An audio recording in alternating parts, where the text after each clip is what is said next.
ખેડા જિલ્લામાં સાબરમતી બાદ વાત્રક નદીમાં પૂરની સ્થિતિ છે અને વાત્રક નદીના અદ્ભુત આકાશી દ્રશ્યો ન્યૂઝ 18 ગુજરાતી પર આપ જોઈ શકો છો। વાત્રક નદી બંને કાંઠે વહી રહી છે। સાબરમતી અને વાત્રક નદીના સંગમ એવા સપ્ત નદી સંગમ ખાતેનો આ અદ્ભુત આકાશી નજારો છે।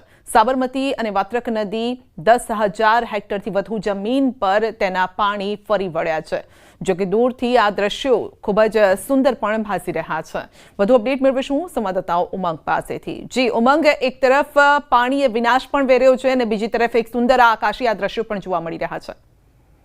બિલકુલ ચોક્કસ સંધ્યા વાત કરવામાં આવે તો ખેડા જિલ્લામાંથી જે પ્રસાર થતી મુખ્યત્વે જે 3 નદી છે, મહીસાગર, વાત્રક અને સાબરમતી નદી, આ તમામ નદીઓમાં અત્યારે પૂરની પરિસ્થિતિ સર્જાઈ હતી। વાત્રક નદીના અદ્ભુત દ્રશ્યો જે તમે જોઈ રહ્યા છો તે બરોડા પાસેના દ્રશ્યો છે, જ્યાં આગળ વાત્રક નદી અને જે સાબરમતી નદીનો સંગમ થાય છે। સૌથી મહત્વની વાત કરવામાં આવે તો આ વાત્રક અને સાબરમતી નદીના જે પાણી છે તે 10,000 હેક્ટરથી વધુ જમીનમાં ફરી વળ્યા છે। જ્યાં સ્થળ ત્યાં જમીન જોવા મળે છે, પણ તેની વચ્ચે અદ્ભુત નજારો સામે આવે છે। અને જે પ્રકારે જે સાબરમતીમાં પૂર આવ્યું ત્યારબાદ અત્યારે વાત્રકમાં પૂરની પરિસ્થિતિ, સૌથી મહત્વની બાબત એ છે, રાહતના સમાચાર એ છે કે આ પાણી તો ફરી વળ્યા છે, પરંતુ કોઈ ગામની અંદર આ પાણી ઘૂસ્યા નથી વાત્રક નદીના, જેના કારણે એક મોટી જાનહાનિને નુકસાન પણ ટળ્યું છે। જી સંધ્યા। જી, આપનો આભાર।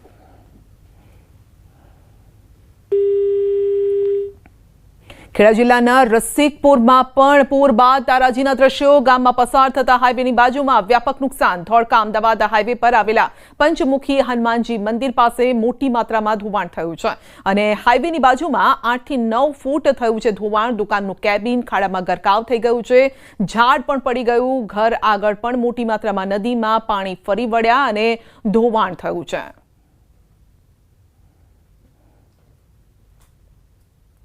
મંદિરમાં પૂજા કરતી વૃદ્ધાનો અછોડો તૂટ્યો છે। પૂજા કરતી વૃદ્ધાનો અછોડો તોડી અને લૂંટારૂ ફરાર થઈ ગયો છે। વડોદરાના સમતા સૌરભ પાર્કનો આ બનાવ છે। કલ્પેશ્વર મહાદેવ મંદિરમાં ગઈકાલ સાંજનો આ બનાવ છે। મંદિરમાં દર્શન કરી રહી હતી વૃદ્ધા અને પાછળથી લૂંટારૂ આવ્યો, અછોડો તોડી ફરાર થઈ ગયો છે। લક્ષ્મીપુરા પોલીસ સ્ટેશનમાં વૃદ્ધાએ આ અંગે ફરિયાદ પણ કરી છે।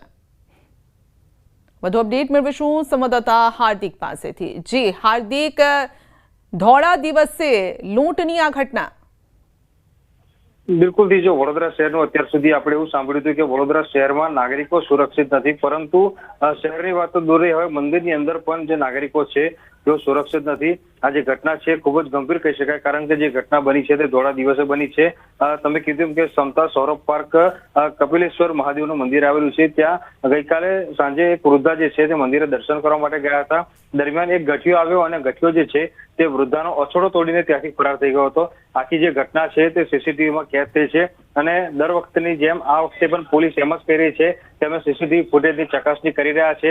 અછોડાતોડ ગઠિયો છે તેને શોધવાના પ્રયત્નો કરી રહ્યા છે, પરંતુ જો આમને આમ ચાલતું રહ્યું તો વડોદરા શહેરના નાગરિકો પોતાની ઘરની બહાર નીકળવાનો પણ વિચાર કરશે। તે આ પ્રકારની પરિસ્થિતિ જે છે તે વડોદરા શહેરમાં જોવા મળી રહી છે અને કાયદોની વ્યવસ્થાની સ્થિતિ જે છે તે દિવસે ને દિવસે વડોદરા શહેરમાં કથળી રહી છે અને ગુનેગારો જાગતા હોય અને પોલીસ ઊંઘતી હોય, તે આ પ્રકારનો ઘાટ જે છે તે વડોદરા શહેરમાં સર્જાયો છે। સંધ્યા। જી, આપનો આભાર। તો સમતા સૌરભ પાર્કનો આ બનાવ છે ને, જ્યાં આપ જોઈ શકો છો ધોળા દિવસે વૃદ્ધા મંદિરમાં હતા અને ત્યારે ગળામાંથી તેની ચેન લૂંટી અને લૂંટારૂ ફરાર થઈ ગયો।